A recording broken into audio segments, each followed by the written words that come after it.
Take the word unbelievable. You see one word. A computer could see 12 letters and a period. Another system might break it into un, believe, and able. A byte-based model may begin with an even smaller set of pieces. 4 cuts, 4 different answers. Which one does an AI actually see? Strictly speaking, it doesn't see anything. Before an LLM can process your sentence, a tokenizer converts the text into a sequence of discrete pieces, then replaces those pieces with numbers. The model receives that numerical sequence. The strange part is that there is no universally correct way to make the pieces. Every option fixes one problem and creates another.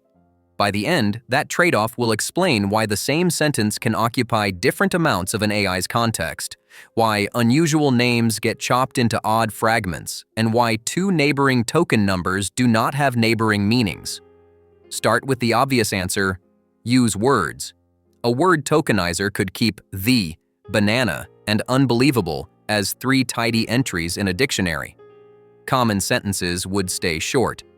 The trouble begins when the machine meets a new surname, a typo, a compound word, a line of code, or a word from a language the dictionary barely covers.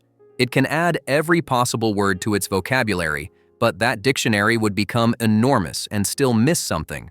Or it can replace unfamiliar words with a generic unknown symbol. Either way, whole words are brittle. Characters solve the coverage problem. If the vocabulary contains letters, punctuation, and other written symbols, unfamiliar words can be assembled from small pieces. Unbelievable no longer needs its own entry. Now the sequence is long. One familiar word may consume a dozen positions instead of one. Later parts of the model must process every position in that longer train.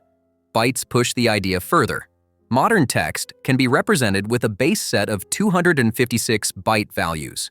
That gives broad coverage without keeping a special vocabulary entry for every visible character. It also produces long sequences, and one symbol on your screen may require several bytes. This leaves the compromise used by many language models: subwords. Keep frequent words or word pieces large. Break rare strings into smaller reusable chunks. Believe may earn a compact piece because it appears often. A rare variation can be assembled from that piece plus a prefix or ending. The pieces sometimes resemble meaningful roots and suffixes. Sometimes they look bizarre. A tokenizer is not a linguist carefully marking the true anatomy of every word. It is building a useful codebook from patterns in training text. But how does that codebook get built? One common method is byte pair encoding, or BPE. We can see the basic idea with a tiny fictional training set: low, lower, lowest, and newer. Begin with small units. For this simplified example, imagine every word has been split into individual characters. The tokenizer counts which neighboring pieces appear together most often. Maybe L, followed by O, wins the first round. The merge machine fuses them into a new piece, low. The counts are updated. If low followed by W is now common enough, those pieces merge into low. The machine repeats this process.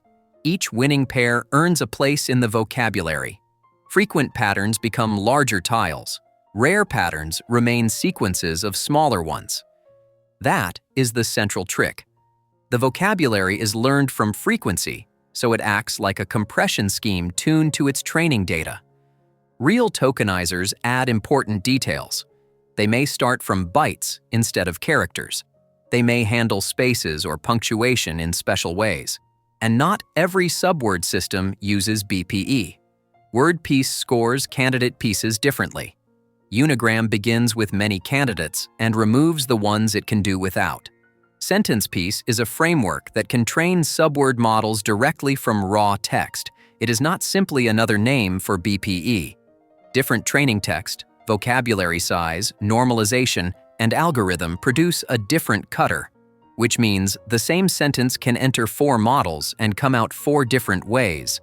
Send this sentence into 4 fictional tokenizers. Maya is rebuilding tokenizers. The word machine produces a short row until it discovers that rebuilding or tokenizers is missing from its dictionary. Then it reaches for an unknown token. The character machine never gets stuck. It creates a tile for every character and punctuation mark. The price is a much longer conveyor belt. The subword machine might keep Maya and is compact, then divide rebuilding into reusable pieces such as re, build, and ing. A different subword vocabulary could cut the same word somewhere else. These are illustrative splits, not one proprietary model's official answer.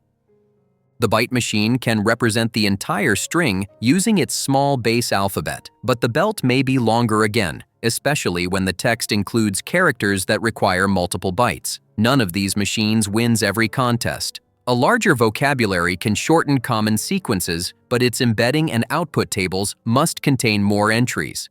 A smaller vocabulary keeps those tables compact, but creates longer sequences. The design problem is a balance. How many kinds of tiles should exist, and how many tiles should a typical passage require? Once the tokenizer chooses the tiles, it performs a step that sounds more intelligent than it is. It turns them into numbers. Imagine the vocabulary as a warehouse. Every possible token has one assigned shelf. The piece un might be stored at shelf 4217. Believe might be at 318. The exclamation mark might be at 10982. The exact assignments depend on the vocabulary. Those numbers are IDs. They identify entries. They do not describe them. Token 4217 is not mathematically similar to token 4218 just because the numbers are close. It is like a sports jersey. Player 7 is not automatically more similar to player 8 than to player 99. This distinction matters because people often say tokenization turns words into meaning-bearing numbers. It does not. Tokenization gives the model a sequence of lookup labels. The next room in the LLM factory uses each label to retrieve a learned vector called an embedding. We will open that room in the next episode. For now, the tokenizer's job ends with identity, not meaning. And the number of identities it produces has consequences outside the factory. An LLM's context window is measured in tokens, not words. Think of it as a suitcase with a fixed number of slots. Your prompt, the conversation, retrieved documents, and the model's reply all compete for those slots. A compact tokenizer can fit more visible text into the same suitcase. A less efficient split fills it sooner. That affects how much material the model can receive at once, and it can affect processing time and token-metered cost. The effect is not equal across languages. A tokenizer trained mostly on some languages may learn many useful large pieces for them, while representing other languages with longer chains of smaller pieces. A 2023 study compared equivalent content across languages and found large token count disparities. In the most extreme tested cases, some tokenizers produced differences as high as 15-fold. That was not true for every language pair or every tokenizer, but the direction of the problem is real. The codebook can distribute its efficiency unevenly. Byte-level systems do not make the issue disappear completely. Different writing systems can still require different numbers of bytes for comparable text. Model architecture and training data also matter, so token count alone cannot explain every difference in speed or quality. The safe conclusion is narrower.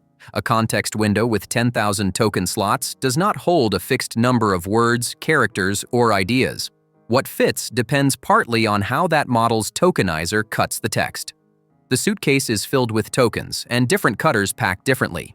Our animated cutter is useful, but it leaves out part of the machine. A production tokenizer may normalize text before segmentation. It may treat spaces as part of the following token, preserve them in another form, or add special control tokens that mark roles and boundaries. Some systems use byte fallback when the main vocabulary cannot represent a string cleanly. The vocabulary is normally fixed before you start a conversation. The tokenizer does not stare at each new prompt and invent the most meaningful split on the spot. It applies the encoding rules and codebook selected for that model. And tokenizer can refer to the full pipeline, not just one pair of scissors. Normalization, preliminary splitting, the subword model, special token handling, and the final map from pieces to IDs. That is why a colorful split shown in a demo should be treated carefully. Change the model or tokenizer version and the boundaries may change. The mechanism stays the same, but the pieces are not universal facts about language. Now return to unbelievable. One tokenizer may keep it whole, another may build it from several subwords. A character or byte system may use many more positions. Each design chooses a different point between a huge dictionary and a long sequence. Then every chosen piece receives an arbitrary ID. The LLM still has not received meaning. It has received a row of labels. So the title's answer is simple, but easy to miss. AI does not receive the words you see on the screen. It receives a model-specific sequence of token IDs created by a tokenizer whose design changes what fits, what splits, and what the rest of the model must process. But labels alone cannot explain why king feels closer to queen than to banana. Token 42117 is just a shelf number. In the next episode, those shelf numbers enter the embedding room, where each token receives a learned vector and language begins to acquire geometry.